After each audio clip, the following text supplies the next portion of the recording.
نحمده ونصلي على رسوله الكريم أما بعد فأعوذ بالله من الشيطان الرجيم بسم الله الرحمن الرحيم يا أيها الذين آمنوا لا تكونوا كالذين كفروا وقالوا لإخوانهم إذا ضربوا في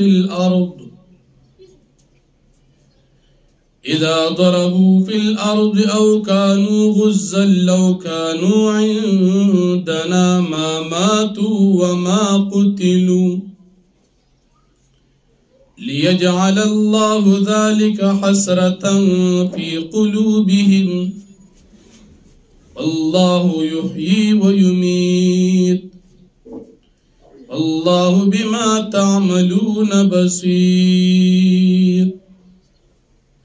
صدق الله العظيم سورة آل عمران سلورم پارا یوسل شپک پنجوستم نمبر آیت دی پمخ کی رکو کی دا احد غزا ذکر شو اس پدی رکو کی ہم دا احد غزا اخیرنی حالات او تتمہ ذکر کی اللہ رب العالمین پدی آیاتن کی مومنان دا کافرانو منافقانو دا مشابہت نامنکی چی تاسو مسلمانان دا کافرانو سرا مرگتیا مکوی دا دوی سرا زان میو شان کوی بیاد دی منافقانو دا تقدیر نا انکار ذکر کی گی کلچ صحابہ کرام دا احد پا غزا کی او یا تنا شہیدان شو نو دے منافقان وی کچردہ مومنان دی جہاد دا احد غزا تنووتلی نو دی بشہیدان شوینو اللہ پاک فرمائی چہ دا خو مسئلہ دا تقدیر دا پا تقدیر باند ایمان ساتل دا ضروری دی دا دی منافقانو پا تقدیر باند ایمان نشتا زکدا خبری کئی اس پا دے خبر کی دا دوی دا پار سیوا دا افسوس نا اس پیدا نشتا باقی دا جن او دا مرگ مالک یو اللہ پاک دی دا مرگ وقت دا مرگ سبب آغا ٹول اللہ پاک مخ کے مقرر کری دی بیا اللہ رب العالمین دا جہاد ترغیب بیانی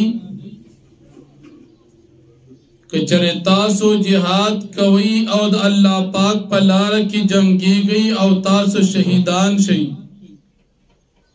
یا پخپل مرگ باندی وفات چین استاس دا پاراد اللہ پاک دا طرف نا مغفرت او رحمت تی او بالآخرت ذکر کی چی دا مرگ نباد زندگیشتا کتاسو پخپل مرگ وفات شی یا شہیدان شین استاس با اللہ پاک تراجم کی دلوی بیاد نبی کریم صلی اللہ علیہ وسلم بہترین اخلاق اللہ پاک بیانی پیغمبر علیہ السلام تد صحابو سر نرم وی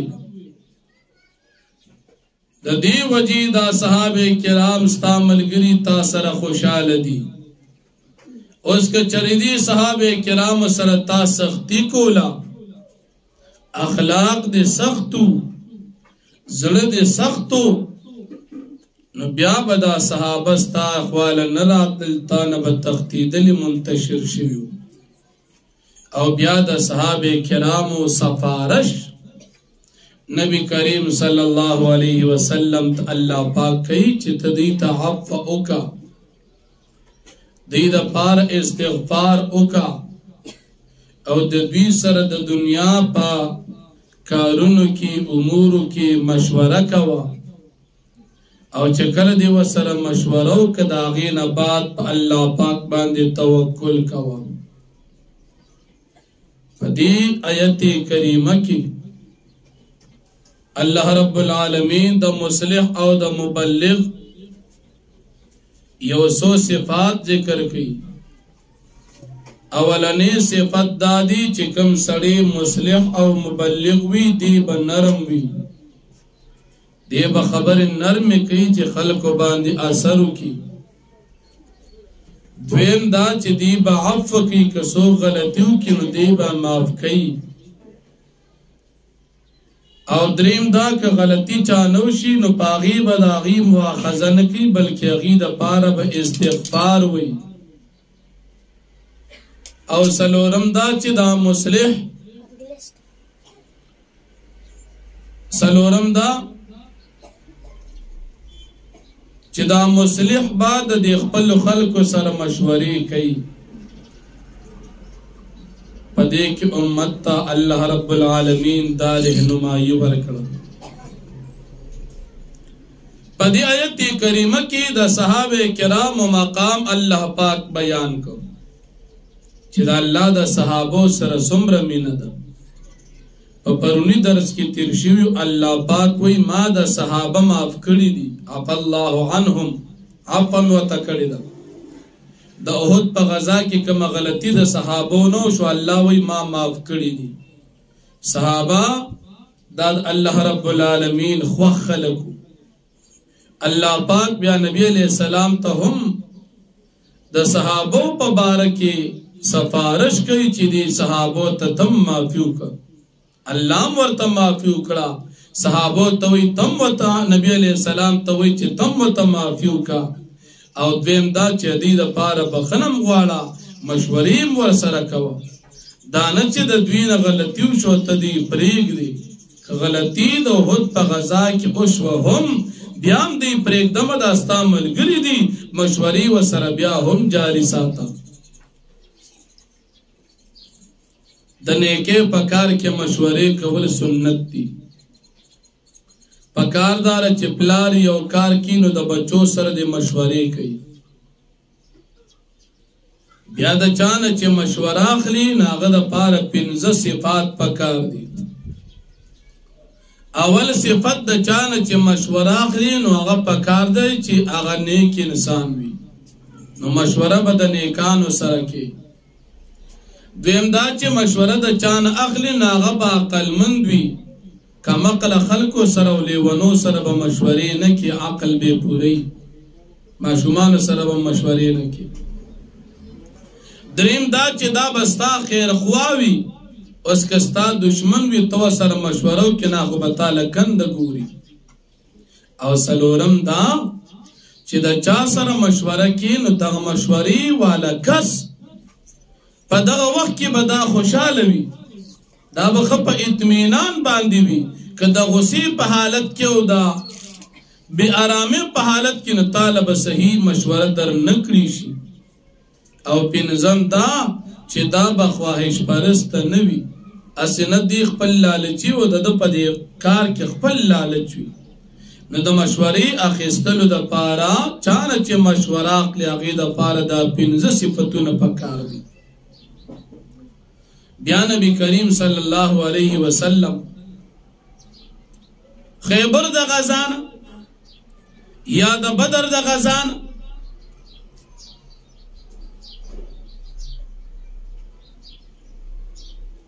دا دی آیت کریمہ کی علماء دوار اقوال ذکر کری دی چی دا خیبر پا غزا کی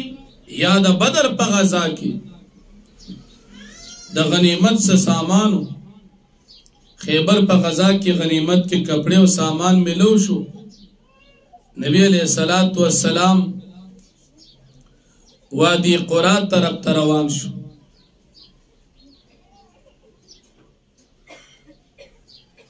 یو غلامو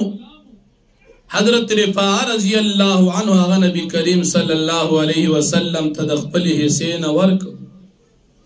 آغا غلام پلارا کی مرشو صحابو خلقو وی مسلمانان وی چی جنتی مرشو نبی کریم صلی اللہ علیہ وسلم او فرمایل چی دا غنیمت نا دا کم کمبل پا ٹکڑی وا آغی کمبل دا وجدی پا جہنم کس وزیگی نو دا خیانت دا غنیمت پبارک اللہ پاک دا ارشاد نازل کو ومن یغلل یأتی بما غل یوم القیامة یا دا بدر پا غزا کی دا غنیمت نا یو سور صادر رک شو نو بازی خلق دا خبر اکڑا بلکہ منافقان اکڑا چی دا صادر پیغمبر علیہ السلام دا غنیمت نا پٹکڑی دی نعوذ باللہ اللہ پاک او فرمائل چی دا پیغمبر دی او پیغمبر خائن او غلنی دا پیغمبر دی تاز دا پیغمبر پا بارکی دا سی خبر کی منافقانو دا خبر منافقانو کی دا غنیمت نا خیانت کول غلا کول دا پیغمبر دا عزت سر خلاف دی دا پیغمبر دا شان سر مناسب ندی اللہ پاک دا آیت نازل کو چی دا غنیمت نسوک مال پٹی خیانت کئی قیامت پورز بدار اڑی حدیث کے راضی چی کم کس دا مال غنیمت نا غلا اکڑا دا قیامت پورز با دی چکل میدان دا حشر ترازی نو ددو پشات شرمگاہ کے با دد اغلا پا اندازہ باندی و جنڈا و لاڑوی او دی براروانی خلق بپیشی چی دا دا غنیمت اغغل لی مسلمانان با دا غنیمت نغلاگانی نکی بیا اللہ رب العالمین دا مہاجرین او دا انصار و صحابہ کرام و فضیلت او دا کافران و منافقان و دا غی تفرقہ ذکر کی کم خلق چی دا اللہ دا رضا دا پارا جہاد کی نیکے کی آیا دا برابر دا غچا سردی چا اللہ پاک تینا ناراض دی چی دا ظالمان دی غلدی کافران دی ندا برابر ندی بیا دا نبی کریم صلی اللہ علیہ وسلم دنیا ترا لے گل چی دا اللہ پاک لوے انعام او احسان دی پا مومنانو او دا نبی علیہ السلام سلور ذمہ دارے ذکر کی گی اللہ پاک فرمائی چی دا پیغمبر علیہ السلام میں تاسو ترا اولی گو پا تاسو بنلوے احسان کردے دی او سلور ذمہ دارے دا نبی علیہ السلام ذکر کی گی دا ٹول اول دی با قرآن تلاوت کی دویم دا چی خلق با دا گناہونو نا پاکی دا غلط عقیدو نا با خلق پاکی دریم دا چی خلق تا با قرآن خی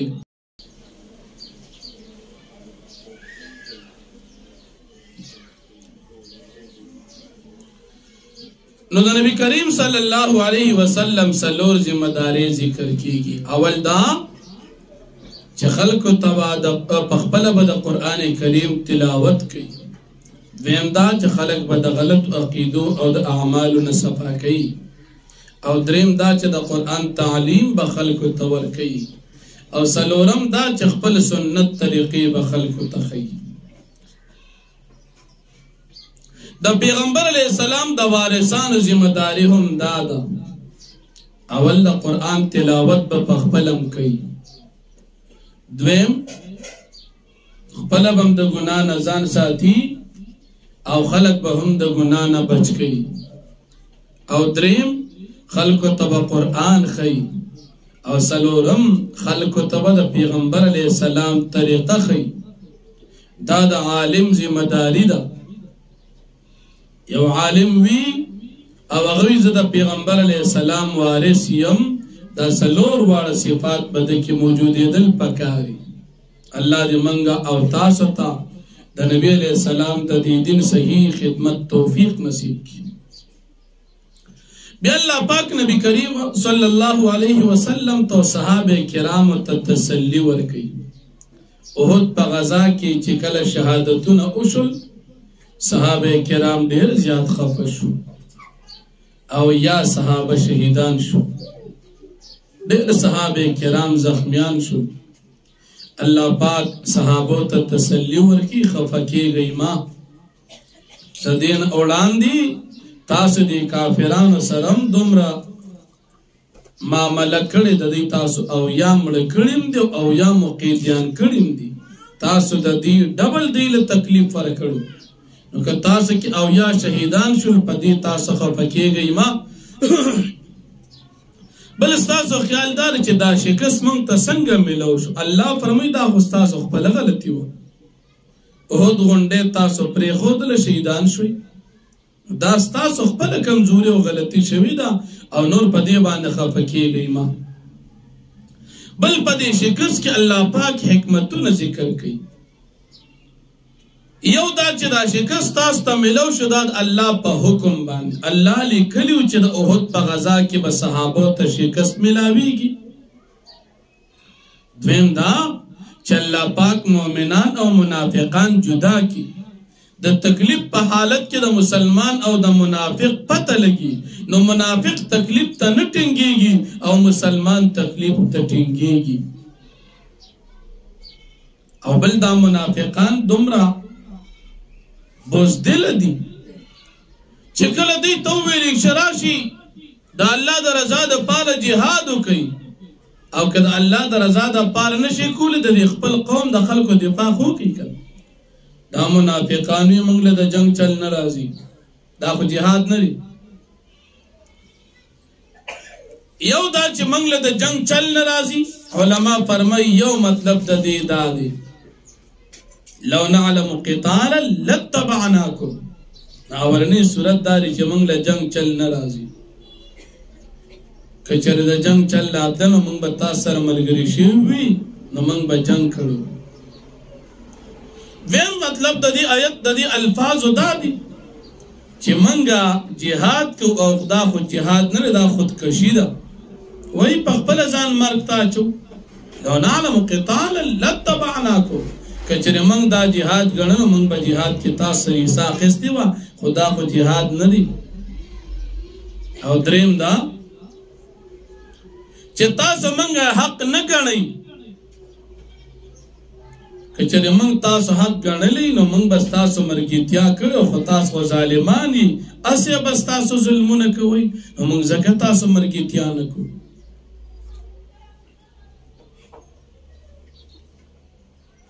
او څلورم دا چې تاسو زموږ په مشوره باندې عمل نه دی کړی. که چېرې تاسو زموږ په مشوره باندې عمل کړی وي نو موږ به ستاسو مرګیتیا کړې وي. تاسو په خپل سر لګیایي، اوس موږ ستاسو مرګیتیا نه کوو. دا څلور مطلبونه علماو د دې الفاظو ذکر کړي. لو نعلم قتالا لاتبعناکم. الله پاک فرمایي دوی خو په خولې دا وایي، خو حقیقت کې موږ دا منافقان خلکو ته ښکاره کول چې د جهاد په میدان کې تاسو سره او نه درېدل، ارچا وپېژندل چې دا مسلمان نه دی ځکه جهاد نه کوي، او د احد په غزا کې شریک ځکه نه شو. د دې کفر خلکو ته ښکاره شو.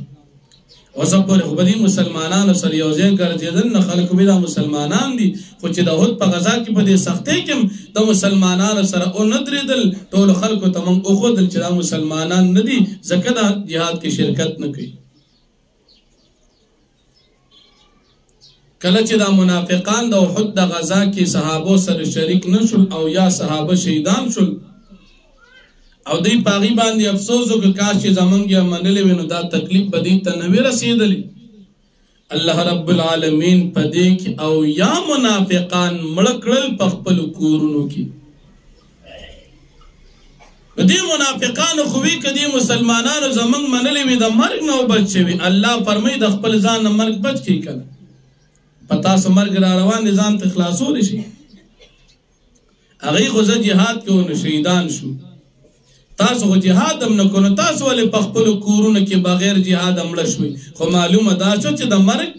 اختیار د الله سره دی او دا مرګ په جهاد کې نه دی، تاسو دارې بغیر جهاد مړه شوئ. او یا منافقان په دغه موقع باندې په خپلو کورونو کې هلاک شو. او بیا د منافقانو به صحابه یادول چې دا کم صحابه شهیدان شول، وایي دوی د دنیا د نعمتونو ځان محرومه کړو. الله پاک فرمایي چې دا خو څه ختم نه شو، موږ خو دوی له نعمت ورکړو، هغه د مرګ نه بعد هغه ژوند د شهادت، د مرګ نه بعد هغه ژوند چې په قبر کې د دوی دي هغه د شهادت مرګ هم میلاو شو او نعمتونه ورته په قبر کې میلاویږي. بیا د آیت کریمه دلیل دی د مرګ نه بعد د قبر په ژوند باندې شهیدانو باندې تاسو دا خیال مه کوئ چې دا مړه شول او ختم شول. نه، دوی په خپلو قبرونو کې ژوندي دي. نو چې ژوندي دي دوی ته د رزق ضرورت دی او رزق هم ورته ورکوو. کوم ځای کې ورکوو؟ رزق دوی ته په قبر کې جنتي آسماني رزق ملاویږي. آسماني رزق ملاویږي. نو په قبر کې شهیدانو ته الله پاک رزق ورکوي او د رزق ضرورت دا ژوندو ته وي، دا مړو ته نه وي. نو شهیدان په خپلو قبرونو کې ژوندي وي. په دې افغانستان کې څومره مسلمانانو وکتل چې شهید بشو او د هغه حالات به داسې وو لکه د سره چې وفات شوي هم دي. الله پاک خلکو ته ښیي چې شهید د الله په نس باندې ژوندي دي. ډېرو مسلمانان وکتل چې شهیدان په خپلو قبرونو کې په نعمتونو کې الله پاک خلکو ته بعضې ښیي. دا آیت دلیل دی د حیات الشهدا د شهیدانو د قبر په ژوند په عبارت النصر الفاظو کې ښکاره لیکلي دي ولا تحسبن الذين قتلوا في سبيل الله امواتا. په قبرونو کې چې دا شهیدان د دې باره کې تاسو خیال مه کوئ چې دا شهیدان شول او دا مړه شول ختم شول. نه، بل احیاء عند ربهم یرزقون، بلکې دا ژوندي دي په دې قبرونو کې دي الله پاک رزق ورکوي. د دې آیت کریمه نه په دلالت النصر دا مثلا ثابتېږي چې پیغمبران په خپلو قبرونو کې ژوندي دي. عبارت النصر حیات د شهداو، په دلالت النصر حیات د انبیاء کرام علیهم السلام هغه ثابتېږي. عبارت النصر ته وایي چې عبارت د څه دپاره راوړلی شوي وي. اوس دې ځای کې شهیدانو باره کې منافقانو خبرې کولې، الله آیت ذکر کړ، دا عبارت النص. دلالت النص چې د دې الفاظو نه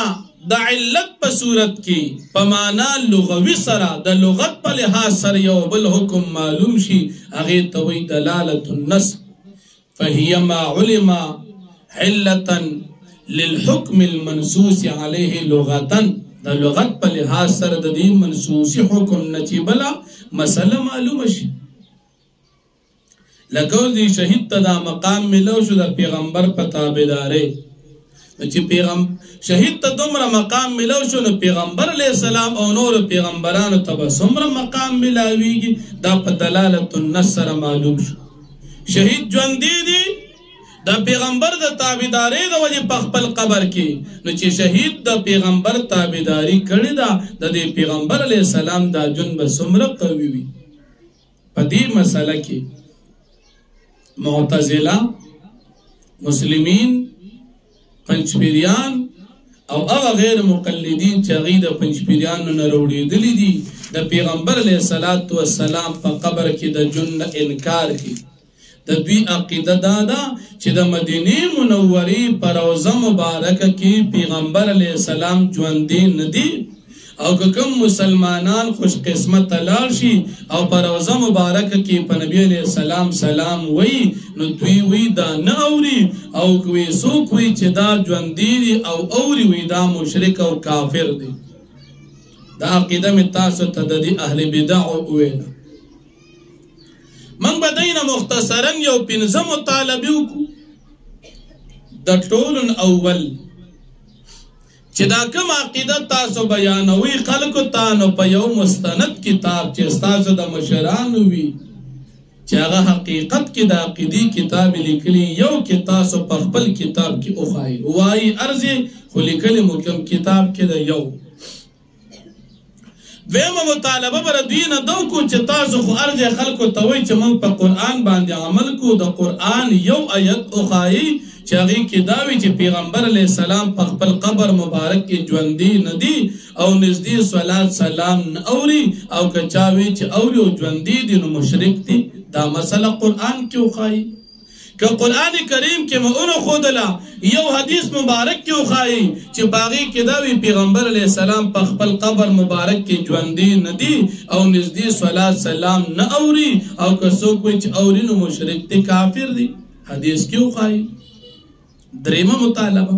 څلورمه مطالبه، تاسو خو ځان ته احناف وایي، پنجپیریانو،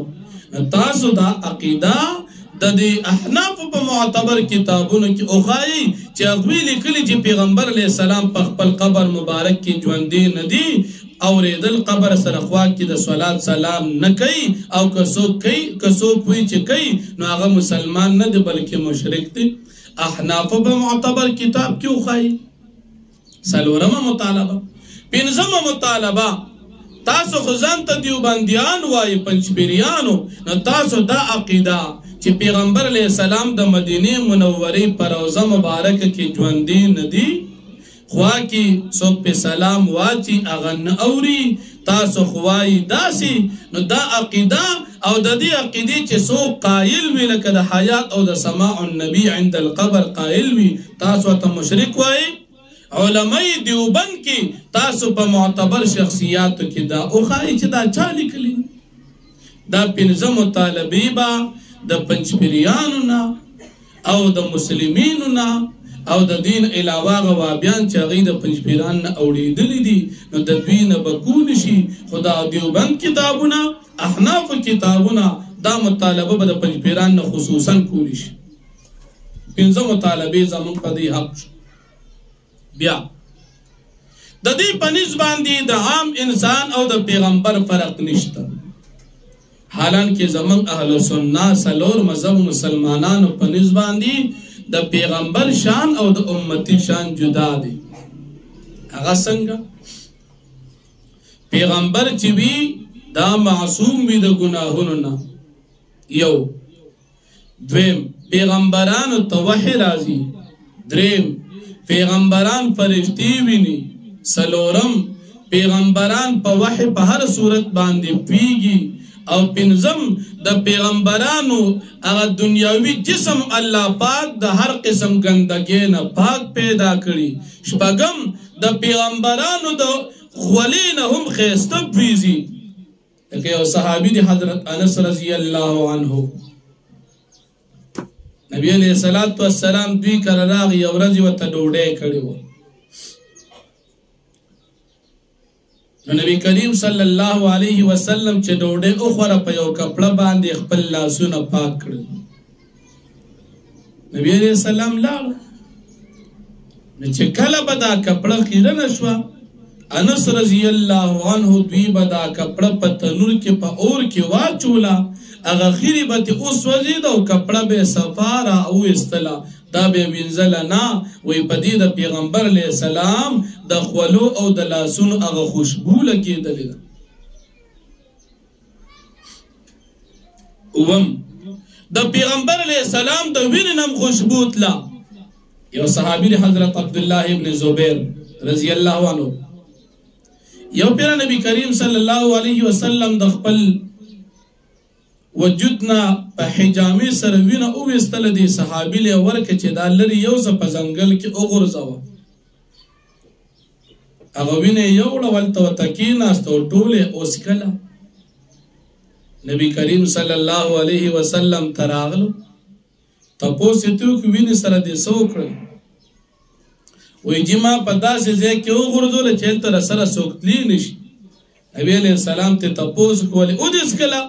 وایي بالکل جی، د هغه ستاسو د هغه وینې مبارکې نه دومره ښایسته خوشبو تله چې زما ځمکې ته نه ړکېده چې دی په ځمکه باندې وغورځوم، هغه ما وڅښله. د پیغمبر علیه السلام د وینې نه دومره خوشبو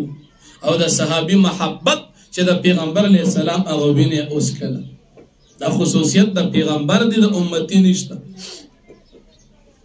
اتم صفت د پیغمبر علیه السلام هم لږ وو. ام المؤمنین عائشہ صدیقہ رضی اللہ عنہا فرمائی،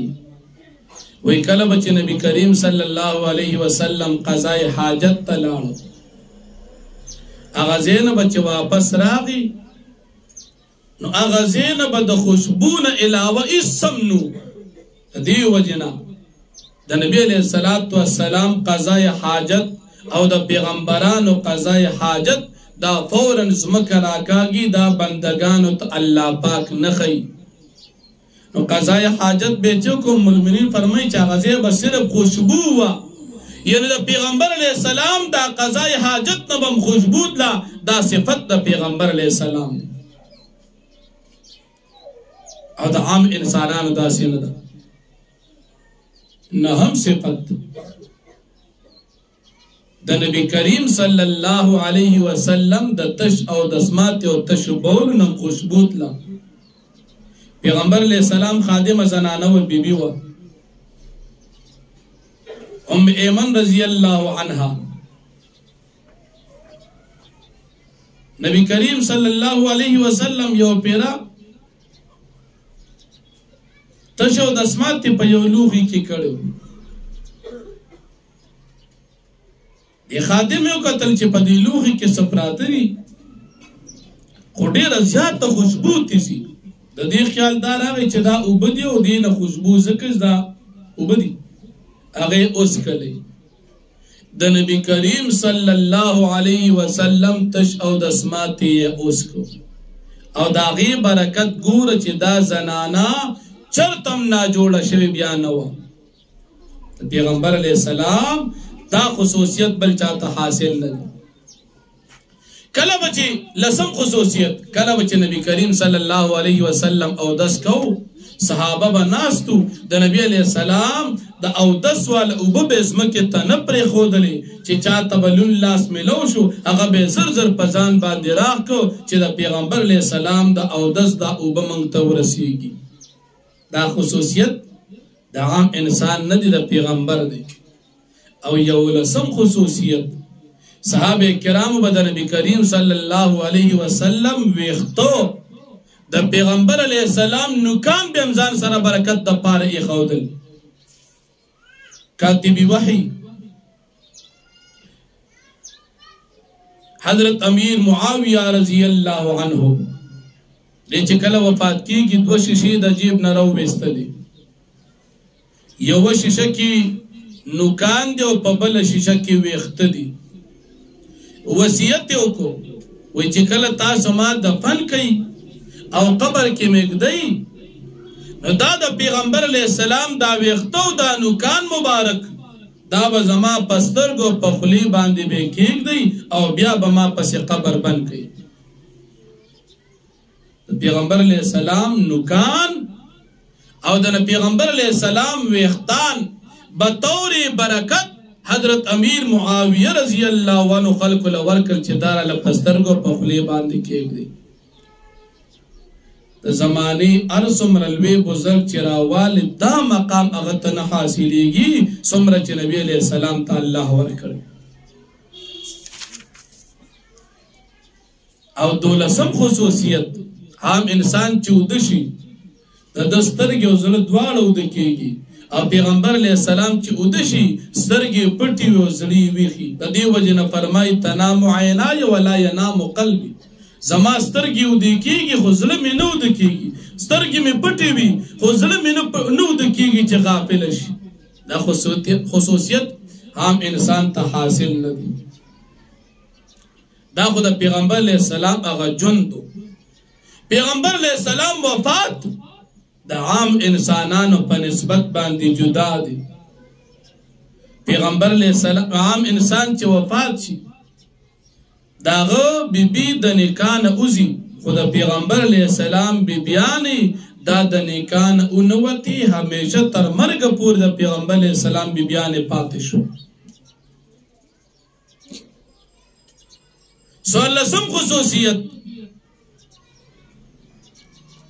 عام انسان چې وفات شي په بیبي باندې عدت فرض شي. پیغمبر علیہ السلام وفات شو بیبیانو باندې عدت فرض نشو ځکه عدت سره نکاح ختمېږي. د پیغمبر علیہ السلام د بیبیانو نکاح تر مرګه د پیغمبر علیہ السلام سره ختمه شوي نه وه. پنځلسم خصوصیت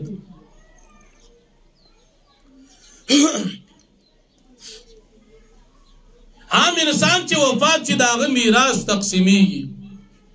او د نبی کریم صلی الله علیه وسلم میراث د وفات نه بعد هم تقسیم نشو. شپاړسم خصوصیت عام انسانانو باندې اسویلی راځي اسویلی کوي لیکن پیغمبر علیہ السلام چرته په جون کې اسویلی نه دی کړی ځکه دا د شیطان دا مسکولو د وسوسو سره راځي او پیغمبر لا شیطان نه راځي. خلق اسویلی کی دا خلو واضح کی دا پیغمبر علیہ السلام نه دی کړی. اتلسم خصوصیت احتلام کېدل، خوب لیدل چې دا غي نه بعد انسان باندې غسل واجب شي بالغ باندې. دا پیغمبر علیہ السلام ته پجن کې نه دی شوی ځکه دا د شیطان د لوبو نه راځي. پیغمبر علیہ السلام له شیطان خواله نشو راتلی. اتلسم خصوصیت عام انسان چې اودش خلق کې پاسي خو پیغمبر علیہ السلام به خپل د خوب نه پاسېدو چا به پاسو نه، ځکه بعض اوقات کې پیغمبر علیہ السلام ته په خوب کې وحی کېده نو صحابه به نه پاسو اسنه چې وحی کېږي او موږ پاغې کې خلل واقع شو. نورلسم خصوصیت پیغمبران په خپل قبرونو کې محفوظ دي، زمکه داغي وجودونه او بدنونه نشي خرابولی، په خلاف د عام انسانانو چې زمکه کې سوق بعد هغه خرابيږي. پیغمبر علیہ السلام حدیث مبارک دی ان الله حرم علی الارض ان تاکل اجساد الانبیاء، الله پزمکه حرام کړی دی چې د پیغمبرانو وجودونه اخري. د دې وجنه صاحب هدایت فرمای الان کما وزع، پیغمبر علیہ السلام اوسم په خپل روزه مبارک کې داسې روغ جوړ پروت دی څنګه چې په خپل وفات کېدو کې صحابو دفن کړو. او شلم خصوصیت د پیغمبر علیہ السلام خوب د عام انسانانو په شان نه دی. عام انسانانو خوب سر او دس ماتیږي او د پیغمبر علیہ السلام د خوب سر او دس نماتی. دا شل خصوصیات او صفات د پیغمبر علیہ السلام د خپل امتیانو د عام انسانانو په نسبت باندې جدا دي. نو په حیات الانبیاء او حیات الاموات عام انسانان دې کې دا فرق شو. د پیغمبر علیہ السلام حیات په قبر کې دا قوی دي په نسبت د عام انسانانو په قبر کې د جن. د عام انسانانو جن په قبر کې دومره دي چې پاغي باندې تکلیف یا راحت حاصلې. د پیغمبرانو جن په قبرونو کې دومره دي چې پاغي باندې په قبرونو کې هغه منځونه کوي او که نږدې صلات سلام څوک وای اوري او کله لري وای فرشتي ورته رسوي. د معراج په شپه نبی عليه السلام د موسی عليه السلام قبر سره خوا کې تیرېدو چې وی کتل موسی عليه السلام په خپل قبر کې ولاړ دي او مونږ کوي. حدیث دا مسلم شریف تھی وقائم یصلی او کما قال موسیٰ علیہ السلام میں اولید پخپل قبر کی عند کثیب الاحمر دسری ڈیرکی سر اقوا کی قبر اغی کی منسکو پا ولانا. دا پیغمبران جن پا قبر کی دا قوی دا عام انسانانو پا نسبت دا دی وجر زمان دا علماء دیوبند سلور مذہب مسلمانان اجماعی عقیدہ دادا چی پیغمبران پخپل قبرونو کی جوندی دی که نزدی سوک صلات سلام اوی نزدی پخپل اوری که لری اوی نو دا لر نیور لفرشتی رسوی. پیغمبران پخپل قبرونو کی عباداتو کی دا خون او دا مزید پارا مصروف دی. پیغمبران پخپل قبرونو کی نعمتنا او رزق د جنت حاصلی. تا زمون د مسلمانانو عقیده ده. نو د شهادو حیات سره د انبیاء حیات په دلالت النص سره ثابت دي په اتفاق د مفسرین او په اتفاق د اهل سنت. 1956 وړاندې په اهل سنت والجماعت کې دا عقیده چا نو اختیار کړي چې پیغمبران په خپل قبرونو کې ژوندي نه دي او نږدې صلات سلام څوک نوري او که چا اوي چې ژوندي او اوري نو دا مشرک دي. دا عقیده صرف او صرف پنځپیریان اختیار کړي دا. دی پنځپیریانو عقیده د وجنا د دې په باره کې د علماء دیوبند فتوا دادا چې دی پنځپیریانو پسې مونږ نه کیږي. د اهل سنت والجماعت نجات والا جماعت ندی خارج دی عقیدی پر لحاظ سره دی گمراه دي او مفتی محمد یوسف لدیانوی شهید رحمه الله فرمایي چې د دې پنځپیریانو سره تعلق ساتل جایز نه دي او د دې پنځپیریانو درسونو او مجلسونو کې شرکت کول ناجایز دي ځکه چې عقیده خرابه بیا چې کله دا شهیدان شو شهیدان یو پدی خوشاله شو چې جنت کې الله رزق ورکړي خدای وی زمونږ نه چې کم خلک رستو پاتې دي الله غي تم زمونږ دا پیغام د خوشاله او رسوا الله رب العالمین هغه پیغام قران کې بیان کو چې دا شهیدان په خپل قبرونو کې خوشاله دي او د الله نعمتونه حاصلې نو فرمایي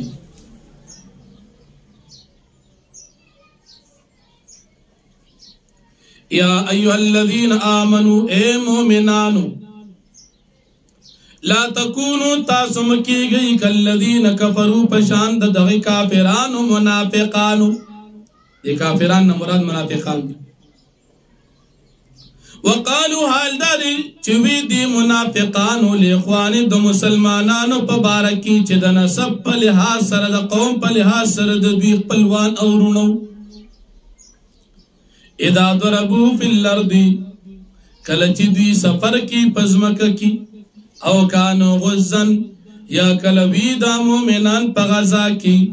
لو کانو عندنا ما ماتو وما قتلو کچر دا مومنان زمون سروی ندی بنو وفات شونو بدیو قتل شوی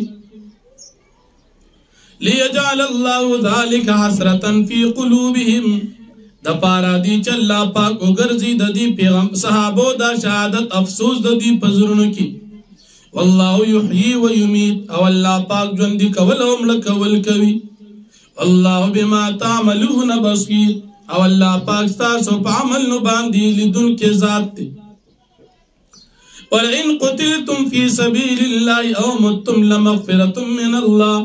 کچر تاسو شہیدان شید اللہ پلار کی وفات کی پخپل مرگ باندی خامقا تازو پار مغفرت دا اللہ دی مومنانو ورحمت او رحمت دا اللہ پاک تی خیر بہتر مما دا غسی اجمعون چی دا منافقان یہ جمع کی وَلَئِن مُتْتُمْ او قتلتم او کچر تاس اے مومنان وفات شئی پخپل مرگ باندی او قتلتم یا تاسو شہیدان شہید اللہ پاک پلارا کی الہ اللہ تحشرون خامقا اللہ پاک تبا تاسو ٹول جمع کول شئی فبما رحمت من اللہ لنت لهم فسبب دا رحمت دا اللہ پاک پیغمبر علیہ السلامت نرمی ولو کنت فظا غلیظ القلب کچرت بھی پیغمبر علیہ السلام بد اخلاق سخت زلوالا لنفضو من حولک قامقا بدا ثابتان خوارشی وچا پیرنا فعفو عنهم پستعفو کر پیغمبر علیہ السلام دویتا واستغفر لهم او بخنو غوالد دوی رپارا وشاورهم فی الامر مشورکو دوی سر پکار کی فیدا عظم تکل چتا پخ اراد اکڑا فتوکل علی اللہ پس بیا توکلو کپا اللہ پاک باندی ان اللہ یحب المتوکلین بے شک اللہ پاک من ساتی دا توکل کون کو سرا ان ینصرکم اللہ فلا غالب لکم کچر اللہ پاک تاس امدادو کی نوی سوک نشتا غالب کی دن کی پتاسو باندی وَإِن يَخْذُلْكُمْ او کچر اللہ پاک تاس امداد پریک دی لکدو خود پدی شکست وقت کی فَمَنْ ذَا الَّذِي يَنْصُرُكُمْ مِنْ بَعْدِ پس سوک دیغا کس چا او امدادو کی ستاسو سرا پس دا اللہ پاک دا پریک خودو دا امدادو وَعَلَى اللَّهِ فَلْيَتَوَكَّلِ الْمُؤْمِنُونَ او پا اللہ پاک باندے پکا دی چھ توکل کئی مومنان وما کان لنبی ان یغل او ندی مناسب دا پیغمبر دا پارچ دی دی خیانتو کی ومن یغل یأتی بما غل یوم القیامة او چاچے خیانتو کو دی بروڑی دا خیانت دا غمال دا غلا پورس دا قیامت باندی ثم توفا کل نفس ما کسبت وهم لا یظلمون بیا با پورا ورکولی شاری و نفس تا بدل ردر عملو پا دیبانی بے اس قسم ظلم نشی کولی افمن اتبع رضوان اللہ آیا غصوب چاگا تابداری کی دا اللہ پاک در رضا مندی لکا صحابہ کمن با اب سخط من اللہ و مأواہ جہنم آیا دا دی پشان دا کس چاگا لگیا شو پا غضب دا اللہ ٹکانے جہنم دا بالکل دا دا یو بلن جدا جدا دی و بیس المصیر و دا دی کافران دا ٹکانا دا بدلا ہم درجات عند اللہ دا دی تابدار صحابو دا پارا درجی دی پنیز دا اللہ واللہ بصیر بما یعملون او اللہ پاک لدن کی دی پامن زبی باندی لقد من اللہ علی المؤمنین پتاقی سر احسان کرد اللہ پاک پا مومنانو باندے اذ بعث فیہم رسولا من انفسهم کلے چرا لے گلی پدی کی پیغمبر علیہ السلام دا دی دا خاندان نو دا دی دا قومنا یتلو علیہم آیاتی چدا پیغمبر بلولی پدی باندے آتون دا اللہ دا قرآن ویزکیہم او پاکی بدوی لردا قسم کفر شرک و بدو قائدنا ویعلمهم الکتاب والحکمہ او تعلیم بورکبی دیتا دا قرآن او دا سنتو وَإِن كَانُوا مِن قَبْلُ لَفِي ظُلَالٍ مُبِينٍ او یقینا او دا خلق قرآن دا پیغمبر علیہ السلام دراتلون پہکار گمراہے کی اولما صابتکم مصیبت آیا ہر کلا چورسی گی تاسو تسم مصیبت قد صبتم مثلیها فتاقی سر تاسو دا سے تکلیف رسولو کافرانو تا دو چند دین اولان دی قلتم تاسو وائی انہا هادا چی دا تکلیف دا کم زین پا منگ باندر آگی دا خود پا دی غزا کی قلتو فرمایا ہوا من عند انفسکم دا طرف استاسو دا زانون ندی چی تاسو نخطایو شوا ان اللہ علا کل شیئن قدیر بے شک اللہ پاک پر سیز باندے قادر دے وما صابکم یوم التقل جمعانی اوغا مصیبت چو رسید تاس دا پورس دا ملاقات دا دو جماعتونو دا کافرانو دا مومنانو فبئذن اللہ نو دا اللہ پاک پا حکم باندی ولیعلم المؤمنین او دا پارا دی چا اللہ پاک جدا کی مومنان ولیعلم الذین نافقو او دا پارا دی چا جدا کی اللہ پاک اغا خلق چا غی منافقان دی وقیل لهم تعالوا ویلشدی منافقان تتاسو راشی قاتلو فی سبیل اللہ تاسو جہادو کئی دا اللہ پاک پلا رکوی دفعو یاد اخپل قوم ندفاو کئی قالوا نویدا منافقان لو نعلم قتالا لاتبعناکم کچر منگ لصحیح طریقی سر جنگ چلاتین منگ مقام قاستازو تابداری کڑیو کچر منگ دا جہاد گڑلی منگ بمد سر جنگ شرکا کے کڑو لیکن دا خود کشیدہ کچری منگ تاسو باقا باندی گنلی منگ بس تاسو مرگیتیا کڑی ولیکن منگ تاسو حق نگنو زکا مرگیتیا نکو هم للکفر یومئذن اقرب منهم للایمان دویدا دا منافقان دی کفر تنن وزو پد غورز باندی دیر نزدیک کارشو پنسبت ایمان زکا دی مقیزان مسلمان کارکو خوچ پوہد غزا کے شرک نشل نخکارشل دوی کفر یقولون بیفاہم ما لیس فی قلوبهم وی دا منافقان پخپل قلوبان نغس چی پزرون کی نشتا سلکی کفر دی پخلی وی چمنگ مسلمانان یو واللہ اعلم بما یکتمون او اللہ پاک پی دی پاکانو چی دی پکم پٹوی الذین قالوا لیقوانم منافقان اغا کسان چی دوی وی اخپل مسلمانان رونو تا وقعدو دی پخپل باند ناس دی لو اطاعونا ما قتلو کچر دی مسلمانان زمن خبر منلوی منگ سرناستی دی بشیدان شوی نوی قلتو فرمایا فدرو عن انفسکم الموتا پس تاسو لرکی دخپلو زانن مرگ او یا پتاسو کی مردار شو کچر تاسو پا دیخپل خبر کی رشتونی یا نزان دا مرگ نا پخپل اقلاس کی ان کنتم صادقین کچر تاسو رشتونی ولا تحسبن الذين قتلوا في سبيل الله امواتا او تگمان مکا پای کسانو باندی چغی شیدان شو دا اللہ پاک پلارکی امواتن چی دا مردی پدی بندی دنیا کے مرگ راغی نو دا سی موئی چی دا ختم شو لکدی منافقانوی چی دا مسلمانان ختم شو زکدی زانتا پخپل باندی تکلیف ارسو دا سی موئی بل احیاء عند ربهم بلکی دوی جندی دی پنس درب دا دوی رزقون دی تا رزق ملاویگی دا جنتنا رزق دا جنت ملاویگی نو دا تقاضی ضرورت پکی نشتا یو بدبخت پنچ پیریوی چی دا پیغمبران و شیدان پخپلو قبرونو کی رزق خورین دی بیا تقاضی سرسکی اللہ پاک فرمائی رزق دی تا دا جنت پرکم دا تقاضی ضرورت پکی نشتا جنتیان با پا جنت کی رزق خوري لیکن دا باتروم ضرورت با پا کی نوی ذکر رزق دا جنت باتروم ضرورت نلری فرحین بما آتاهم اللہ من فضلی دا مومنان دا شہیدان خوشحال دی پاغ نعمتون چا اللہ پاک دی تخپل فضل باندی ورکڑی دی ویستبشرون بالذین لم یلحقوا بهم من خلفهم او دی مطالبہ کی دا اللہ پاکنا